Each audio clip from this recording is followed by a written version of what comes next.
Je le dis ici, en tant que Premier ministre de la France, au nom du gouvernement de la France, à la tribune de l'Assemblée nationale de la France. Je le dis du plus profond de mes tripes qui se nouent autour de l'intérêt des Français. Slava Ukraini. Alors Slava Ukraini, gloire à l'Ukraine.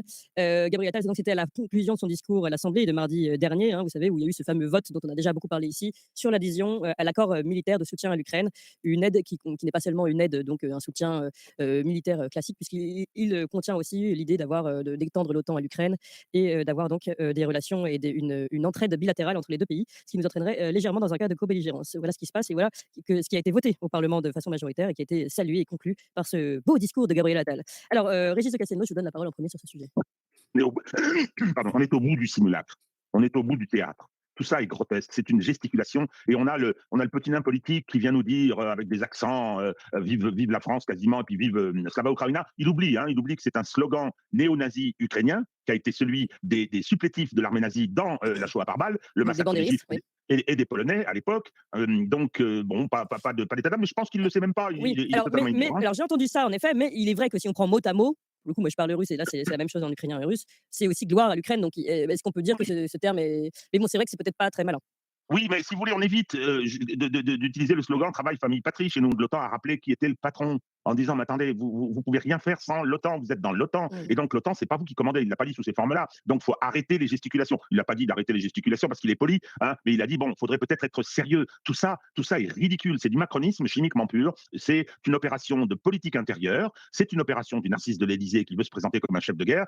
Moi, ce qui me chagrine, c'est qu'il n'y a pas de riposte dans. On ne peut pas laisser la Russie gagner l'affaire et plier. Les Américains l'ont dit. Donc la presse américaine le dit, le pouvoir américain a mis Madame Nuland dehors, etc. Donc si on redevenait sérieux, il n'y a pas une voix dans ce pays qui vient dire redevenons sérieux, occupons-nous de la situation économique. On a une situation dégradée. Premier choc avec les sanctions imbéciles. Deuxième choc et le troisième arrive avec une Allemagne qui était la locomotive économique et industrielle de l'Europe, qui est très malade. Nous qui sommes dans un état, on va voir comment se passent les Jeux Olympiques, qui à mon avis risque d'être la démonstration de notre incapacité à faire un certain nombre de choses maintenant. Et non, on s'amuse, on joue au soldat de plomb. Je trouve tout ça ridicule. Ouais, en fait, Gabriel Attal dit gloire à l'Ukraine. On n'a jamais entendu un de ses membres du gouvernement dire gloire à la France, par exemple.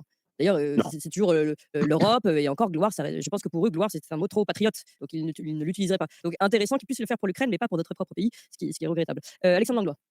Il y a une fois de plus, oui, je rejoins surtout ce qu'a dit Régis, donc ça c'est assez rapide pour résumer, mais après ça va encore, il y a d'autres choses. C'est qu'on est à l'Assemblée nationale française, on parle en français, c'est la boîte des choses, il y a plein de gens qui ne comprennent pas ce qui était dit. Donc ça c'est un petit point, que cette Macronie nous dit régulièrement, attention, il faut se battre, il faut aller défendre l'Ukraine, c'est le retour des années 1936, Munich, la montée en puissance de l'Allemagne. Non, je pense que le parallèle n'est pas bon. Moi je vois plutôt 1914, des 20 en guerre qui veulent tout pour l'industrie, pour l'argent, qui sont prêts à faire de l'argent sur le cadavre des autres, et on est là. Et je rappelle qu'à l'époque ça aboutit à la mort de Jaurès. Aujourd'hui, on est dans cette France où on est dans ce raisonnement binaire, en tous les cas, pour ou contre l'Ukraine, pour ou contre Israël, pour ou contre les Palestiniens. Enfin, dans tous les conflits mondiaux, on doit être pour ou contre, mais on doit être forcément pour la guerre. Il n'y a personne qui a le droit d'être pour la paix. Dès qu'on est pour la paix. Le PNF avait ouvert une enquête sur le groupe Altis.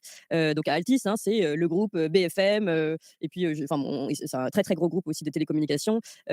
Groupe enquête qui avait déjà commencé en France et au Portugal et qui s'étend désormais en France autour de l'ancien numéro 2 du groupe qui était associé de Patrick Drahi. Qu'est-ce que vous en pensez? Est-ce que vous avez Les oligarques, on a un système médiatique qui est totalement entre les mains de l'oligarchie, je dirais même de la plutocratie, et Drahi est probablement un des pires oligarques. C'est-à-dire que toute sa fortune a été construite grâce à Emmanuel Macron. Il a un mur de la dette. Le jour où on retire le tapis sous ses pieds, tout s'effondre. Tout s'effondre. Et donc, il y a un côté, d'abord, il y a la protection du pouvoir politique, ce qui pose des problèmes de corruption tout à fait considérables. Oui.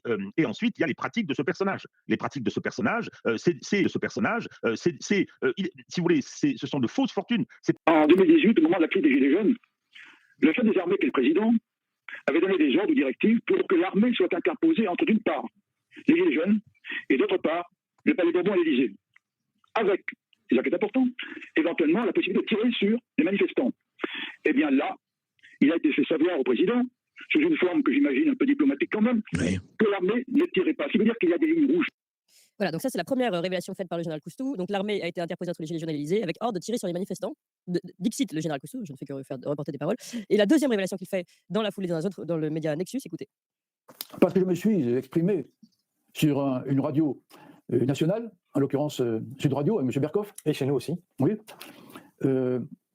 Ça a chagriné visiblement beaucoup l'hôte de l'Élysée. Et il m'a été dit que j'avais deux options. Soit je me taisais jusqu'aux élections européennes, on se demande pourquoi d'ailleurs, pourquoi pas après. Pour moi, c'est de la politique aguerrie de bas niveau. Et à ce moment-là, tout se passerait bien pour moi, ou bien je continue à parler et je pouvais avoir une crise cardiaque. Voilà, alors